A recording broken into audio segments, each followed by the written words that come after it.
Dear student, welcome my channel. আজকে তোমাদের পর্ষদ দ্বারা প্রকাশিত মডেল কোশ্চেন পেপার সেট 2 নিয়ে আলোচনা করব। ঠিক আছে, আজকেই আমি তোমাদের প্রথম সেটটি নিয়ে আলোচনা করেছি, ভিডিও দেওয়া আছে, সবাই দেখে নেবে। এখন দ্বিতীয় সেটটি দিব। ঠিক আছে, দেখো সবাই প্রথম থেকে লাস্ট অবধি দেখবে। কি বলছে, রাজভবন চরিতমের নায়িকাকে অবন্তী সুন্দরী। চন্দ্রবর্মা কাকে দেখে রাগান্বিত ছিলেন? দারুবর্মা না, ভুল বললাম, রাজভবন কী হবে? হ্যাঁ, শূন্যস্থান পূরণ করো। তম অর্থম ড্যাশ নিবেদয়ান চক্র। এটা হচ্ছে চন্ড বর্ম নে। ঠিক আছে, পরের প্রশ্ন।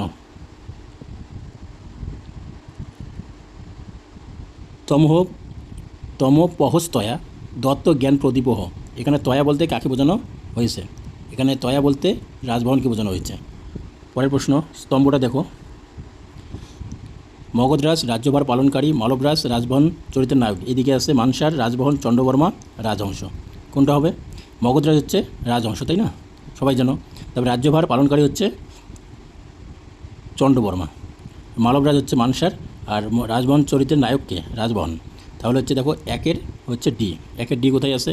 এখানে ডি নাই, এখানে ডি নাই, এখানে বি আছে, এখানে ডি নাই। তাহলে দেখো ডি নম্বর অ্যান্সারটাই হবে। পরের প্রশ্ন, ইন্দ্রিয়গণ অপেক্ষা শ্রেষ্ঠকে? ইন্দ্রিয়গণ অপেক্ষা মন হচ্ছে শ্রেষ্ঠ। ঠিক আছে, মন হচ্ছে শ্রেষ্ঠ, মন। পরেরটা, কাম কাকে বিমূঢ় করে? কাম কাকে বিমূঢ় করে? দেহিকে। পরের প্রশ্ন, ঘটনাক্রমের মাধ্যমে সঠিক বিকল্পটি নির্বাচন করুন। ঠিক আছে, অর্জুন যুদ্ধক্ষেত্রে গিয়ে হতবুদ্ধি হয়ে যান। বেদব্যাস মহাভারত তথা গীতা রচনা করেন। এটা 1 নম্বরে হবে। ঠিক আছে, প্রথমে মহাভারত রচনা করা হয়, সেটা বেদব্যাস লিখেছেন। তারপরে শ্রীকৃষ্ণ অর্জুনকে উপদেশ দেন, অর্জুন শ্রীকৃষ্ণের শরণাপন্ন হন। তাহলে 1 হচ্ছে বেদব্যাস মহাভারত রচনা করেন। ঠিক আছে, 2 নম্বর কোনটা হবে? অর্জুন যুদ্ধক্ষেত্রে গিয়ে হতবুদ্ধি হয়ে যান। এটা হচ্ছে 2 নম্বর। তারপরে শ্রীকৃষ্ণ অর্জুনকে উপদেশ দেন, আর অর্জুন শ্রীকৃষ্ণের শরণাপন্ন হন। তাহলে শ্রীকৃষ্ণের শরণাপন্ন হন, এটা কিন্তু কোথায় হবে? 3 নম্বরে হবে। ঠিক আছে, এটা 3 নম্বরে। আর শ্রীকৃষ্ণ অর্জুনকে উপদেশ দেন, এটা হচ্ছে 4 নম্বরে হবে। ঠিক আছে, তাহলে 1 নম্বর হচ্ছে 2 হচ্ছে 1 নম্বর কোথায় আছে? এতে আছে। ঠিক আছে, এটা হবে।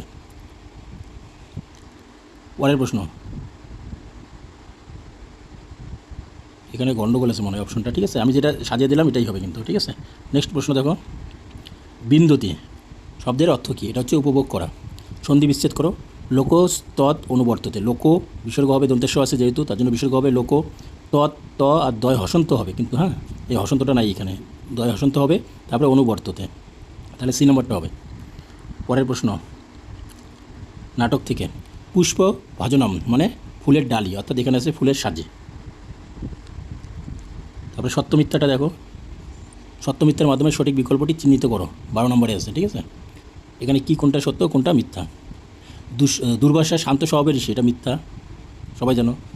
ক্রুদ্ধ উনি, দুষ্যন্ত গুণবান পুরুষ ছিল, এটা সত্য।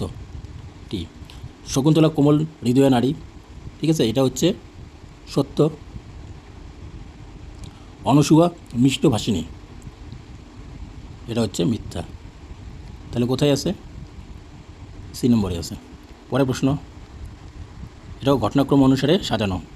অতিথিরূপে দুর্বাসা আশ্রমে উপস্থিত হন। তারপরে দুষ্যন্ত শকুন্তলার বিবাহ হয়। প্রিয়ঙ্গদা অনসূয়া ফুল তুলেছিল, আর হচ্ছে শকুন্তলা স্বামীর চিন্তায় মগ্ন ছিলেন। তাহলে কোনটা আগে হবে আর কোনটা পরে হবে? দেখো, দুষ্যন্ত শকুন্তলার বিবাহ হয়, এটা 1 নম্বরে হবে। তারপরে কি আছে? প্রিয়ঙ্গদা অনসূয়ার ফুল তুলছিল, এটা 2 হবে। তারপরে হচ্ছে অতিথিরূপে উনি আসেন দুর্বাসা, এটা 3 হবে। লাস্ট কোনটা হবে? লাস্ট হচ্ছে শকুন্তলা স্বামীর চিন্তায় মগ্ন ছিলেন, এটা 4 হবে। ঠিক আছে, দেখো এই নম্বর অপশন। পরের প্রশ্ন, শকুন্তলার স্বামী, শকুন্তলার পালক পিতা, শকুন্তলার সখী শকুন্তলাকে অভিশাপ দিয়েছিলেন এদিকে, আর এদিকে দুর্বাসা, অনসূয়া, দুষ্যন্ত, কন্যা। এটা একদম সহজ, তাও আমি বলে দিচ্ছি। শকুন্তলার স্বামী কী ছিল বলো? দুষ্যন্ত, তাই না? দুষ্যন্ত। তারপরে হচ্ছে শকুন্তলার পালক পিতা হচ্ছে কর্ণ, 2টা গেল। তারপরে 3, শকুন্তলার সখী ছিল অনসূয়া, আর শকুন্তলাকে অভিশাপ দিয়েছিলেন ঋষি দুর্বাসা। তাহলে একের হচ্ছে সি, তাই না? 1 সি কোথায় আছে? দেখো বিতেই আছে শুধু। পরের প্রশ্ন, পাঠ্যাংশে নবমালিকার সাথে তুলনা কাকে করা হয়েছিল? এটা হচ্ছে শকুন্তলাকে। পরের প্রশ্ন, গ্রামার। পার্থ পদটির ব্যুৎপত্তি কী হবে? দেখো, পৃথু যোগ অন, এটা হচ্ছে পৃথু যোগ অন, এটা হবে না, পৃথা যোগ অন হবে পার্থ। চক্রযোগ মতুক, ঠিক আছে, এটা কোনটা হবে? এটা চক্রবান হয়, ঠিক আছে, চক্রবান অথবা চক্রীবান, চক্রবান অথবা চক্রীবান। নেক্সট, স্থবিষ্ট ব্যুৎপত্তি, এটা হচ্ছে স্থূলযোগ ইষ্ঠন। পরের প্রশ্ন, পুত্রযোগ কস যোগ লর্তি, এটা হচ্ছে পুত্রী অতি, পুত্রী অতি। সত্য মিথ্যা। ধন লব্ধমিচ্ছতি, ঠিক আছে, ধন লব্ধমিচ্ছতি, এটা হচ্ছে ধনায়তি, এটা সত্য, লোভ অর্থে, ঠিক আছে। কষ্টায় ক্রমতে, কষ্ট হয়েতে, এটাও সত্য। হংসৈব আচরতি, হংসী অতি হয় না, এটা হয় হংসায়তে, হংসায়তে হলো। আর কলহং করতি, এটা হচ্ছে কল হায়াতে হয় না, কল হায়তে, আকারটা হবে না, ঠিক আছে। তাহলে 1 আর 2 সত্য, এই নম্বর অপশন। নেক্সট কোশ্চেন, উক্ত কর্তায় কোন বিভক্তি হয়? উক্ত কর্তায় প্রথমা বিভক্তি হয়। তারপরে ঈপ্সিততম বোঝাতে কোন কারক হয়? এটা কর্মকারক, ঈপ্সিততম কর্ম, তাই না, কর্তৃ ঈপ্সিততম কর্ম সূত্রটা। শূন্যস্থান, দেখো আমি এটা করাচ্ছি না যেহেতু এটা সিলেবাসের বাইরে, এটা আশা করে আসবে না এরকম কোশ্চেন। শিবায় ড্যাশ নমস্কারতি না নম হবে, ঠিক আছে। এটা হচ্ছে কারক হচ্ছে চতুর্থী বিভক্তি থেকে দেওয়া, ঠিক আছে। 24 নম্বরটা দেখো, অবিনি যোগ কী হবে? ড্যাশ ধাতুর আদার কর্ম হয়, একটা সূত্র আছে দেখবে তোমরা, অবিনিবিচ্চ, ঠিক আছে, বীজ ধাতু হবে, অবিনিবিচ্চ। নেক্সট, স্তম্ভ মিলাও, একদম সহজ। কি আছে? সম্বোধনে 6টা প্রথমা বিভক্তি হয়, সম্বোধনে প্রথমা বিভক্তি। হেতেও কী হয়? হেতুতে তৃতীয় হয়, তাই না। হেতু অর্থে কোন বিভক্তি হয়? সবাই জানো না, তৃতীয় বিভক্তি, তাহলে হচ্ছে এ। তারপর হচ্ছে অন্তরা, মানে অ্যাকচুয়ালি হচ্ছে সন্ধিগুলো হবে অন্তর্যোগ অন্তরেণ যুক্তে দ্বিতীয় বিভক্তি। আর উপনাদ্যাং বর্ষ হিসাবেও যদি দ্বিতীয় তোমরা ভাবো, কিন্তু এই উপনাদ্যাং বর্ষটা হচ্ছে কারকের সূত্র, তার জন্য কর্মকারক আছে, ঠিক আছে। তাহলে 1-এর হচ্ছে বি, 1-এর বি কোথায় আছে? 1-এর বি দেখো প্রথমটাতে নাই, এটা আগেই কাটবে, দেখো 4-এ নাই, এটা কাটবে, ঠিক আছে। 2টাতে আছে, এখন তাহলে আবার তোমার 2 নম্বর দেখতে হবে, 2-এর কী হবে? এ, 2-এর এ দুটাতেই আছে।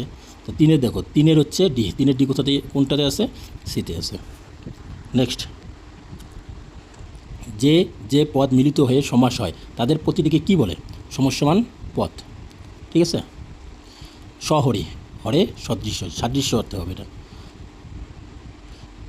দুঃখাপন্ন, এর ব্যাসবাক্য কী হবে? দুঃখম যোগ আপন্ন, এটা দ্বিতীয় তৎপুরুষ সমাস। নেক্সট,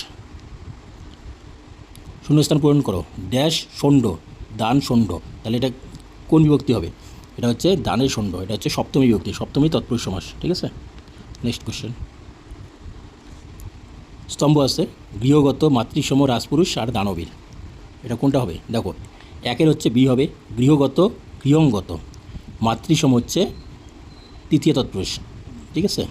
রাজপুরুষ হচ্ছে, এটা সবাই জানো, রাজ্ঞপুরুষও, এটা হচ্ছে ষষ্ঠী তৎপুরুষ সমাস। দানবীর হচ্ছে সপ্তমী, একটু আগেই বললাম দানে ষণ্ড, ঠিক সেই রকম। এটা হচ্ছে দেখো ডিতে আছে। সাহিত্যের ইতিহাস থেকে এখন, পুরাণ শব্দের অর্থ কী? একদম সহজ, পুরাণ শব্দের অর্থ প্রাচীন কাহিনী। বায়ুপুরাণ অন্য কী নামে পরিচিত? শৈব পুরাণ। শূন্যস্থান পূরণ করো। পুরাণের লক্ষণ নয়, 5টা লক্ষণ আছে, ভালো করে দেখবে, এটা হচ্ছে বিসর্গ হবে।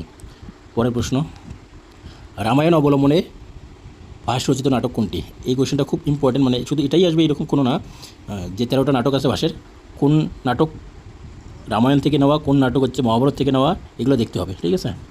মহাবীর চরিত বা মহাবীর রচিত নাটকের অঙ্ক সংখ্যা কত? 7। পরের প্রশ্ন, কুমার সম্ভবম কে রচনা করছে? কালিদাস। ভাষা নাটকগুলি আবিষ্কার করেন কে? টি গণপতি শাস্ত্রী। পরের প্রশ্ন, দশগীতিকা সূত্র গ্রন্থটি কোন ছন্দে রচিত? এত কঠিন হয়তো আসবে না। দশগীতিকা সূত্র কে রচনা করছেন? এটা আসতে পারে, ছন্দ আসবে না, গীতিকা হবে। কালক্রিয়াপাদ অংশের প্রতিপাদ্য বিষয় কি? এটা সময় বিভাগ ও গণনা। নেক্সট কোশ্চেন, লাস্ট কোশ্চেন আজকের, ঠিক আছে। 40 নম্বর, বর্তমান বীজগণিতের ধারণা গৃহীত হয়েছে ড্যাশ গ্রন্থ থেকে? কার গ্রন্থ থেকে? ব্রহ্মস্ফুট সিদ্ধান্ত গ্রন্থ থেকে, ঠিক আছে। এই 40টা কোশ্চেন সবাই প্রথম থেকে দেখো, আমি সংস্কৃতের প্রত্যেকটা পার্ট থেকে কোশ্চেন আলোচনা করব, ঠিক আছে। গ্রামার, সাহিত্যের ইতিহাস সব দেবো, আশা করি ওখান থেকেই কমন পেয়ে যাবে, তোমরা ওগুলো ভালো করে পড়বে, ঠিক আছে। বাই।